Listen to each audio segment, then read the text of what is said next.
let us get into the singles. First one is Rumors by Lizzo featuring Cardi B. This is, I guess, officially Lizzo's return because she's building up to an album. And as with every sort of like music video these days, actually, there's on the raunch scale of like WAP to, I don't know, whatever is, I guess, the Wiggles. I get the bag. Yeah, I mean, I'm trying to find like the Wiggles. Yeah, the cleanest thing possible. Mr. Rogers. Yeah. On the Mr. Rogers to WAP scale, which should actually, I think that's going to be our arbitrary scale this week.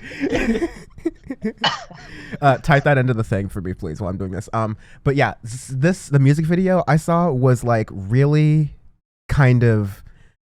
It wasn't that raunchy. There were like some things in the background that were like motifs of like little like dicks flying in the background that are kind of more like prop pieces essentially. But like the song itself is actually a really like I really liked it. Like it's more of just like Lizzo saying that like basic refrain is that all the rumors are true and that's where Cardi B comes in, etc. Yeah.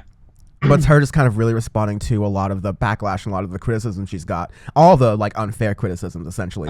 Ones about like that are fat phobic, the ones that are like body shaming her, the ones that are generally just about like the other things that women in music have touched a lot on in recent years about like sexuality and empowerment and blackness and all those things and reclaiming all those things. It's just Lizzo as that extra aspect of like being able to represent like women with like larger sizes and things like that, which is really good like representation wise. And like the song itself, like production is very not like trappy at all actually. Like it just has kind of like its own sort of like Lizzo-ish thing, which has like a little bit of like, you know, almost traditional like classical music in it, but it's like a very, very modern thing. And it's like a move from her last album too. So doing our like just one listen, pretty good actually. Yeah, I enjoyed it.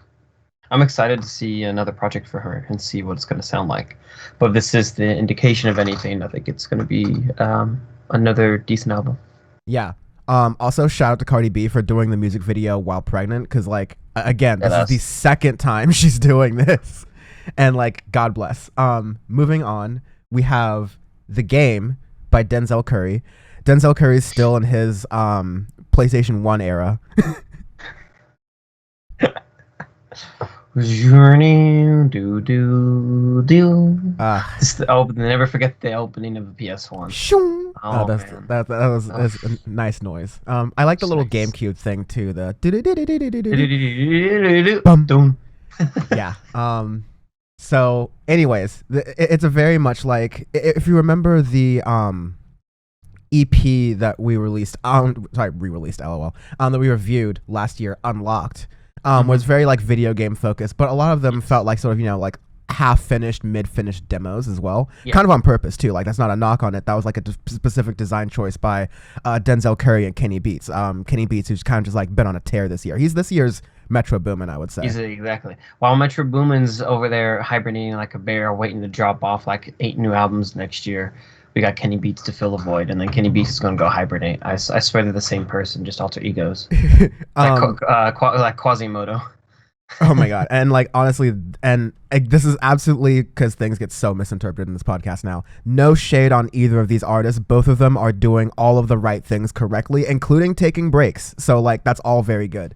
But I'm not sure if this one was Kenny Beats produced per se, but it kind of fits in that same sort of like video game aesthetic, and I really like it. Kenny Beats is still like true to himself, very raw, very loud, but in ways like still more refined as well. Like he's like maturing a little bit of an artist. When I say like the lyricism's a little more tight, the rhythm's like a little more tight. None of these things were bad before, but like there's growth here, and I can definitely tell that.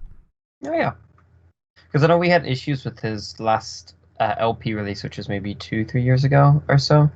So it'll be interesting to see what that sound is whenever he pops out another LP. Yes. And then lastly, because this year's the Doom Memorial Year tour. The Doom Memorial Tour. I just didn't want to say the Doom is Dead tour, just because it has the same jingle as 199, baby. You organics still keep coming for it, so here you go. Gazillionaire, the Tom York Man on Fire remix. Of course, Gazillionaire originally a song by MF Doom, and Gazillionaire actually a song already remixed by Tom York. There's already a This is Gazillionaire the remix. second remix that he actually did at the same time, just never released it. Yeah, it's really it's. I'd say like yeah, the other one is I'd say maybe a little bit higher tempo, but a little more linear. I would say this one. This one's just like wild. Yeah, it's wild. It's a lot more layered. It's like when MF Doom did the R Word Friend.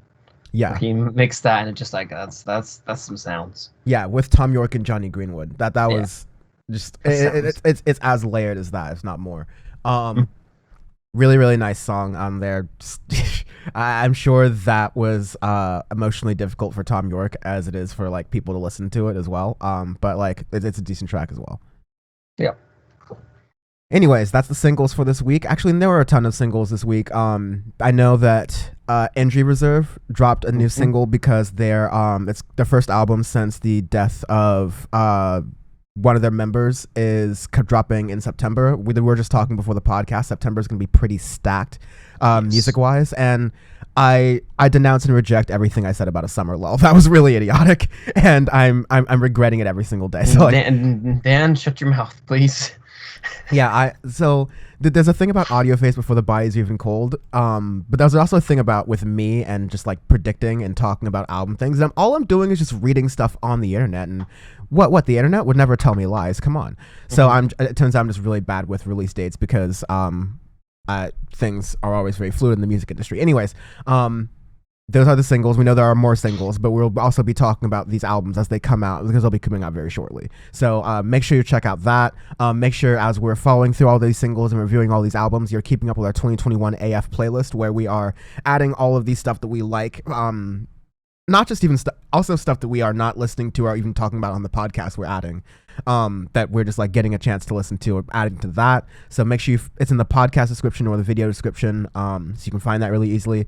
And make sure you follow Audioface at AudiofacePod on Twitter or Instagram and youtube.com/AudiofacePod. Subscribe to us there. Rate us 5 stars on Apple Podcasts. Hit follow on Spotify. Subscribe on any of the other apps. Just show that you are like there and want to listen to us. That helps us grow and helps other people discover the show as well. It's a virtuous cycle there. New Power Report's on fire. A lot of people seem to like that. A lot of people had comments about that. I'm gonna like clip it out and like release certain things about that, just because that's how that usually goes on the internet. But definitely check it out, the full thing. It works as a full thing, but there's also time codes. You could go to the segments you want to. Like I said, there's a lot of drama in that, and I'm talking about stuff I'm working on, stuff I worked on in the past, and just general news and what's going on. Also, there's like a lot popping off with Afghanistan, and I think I'm going to do a Power Report episode with Bam next week as well to kind of cover those things. In addition to Audioface 200, which is a whole thing we might be touch upon a little bit later. So check out all those things, but also just check out Power Report. Links are all at powerreport.world. And thank you, Peter, at Dead Music Productions for mastering this episode and other episodes on Syndicate 23 Network. Follow Dead Music Productions on Instagram at deadmusic666. I didn't garble that up this time.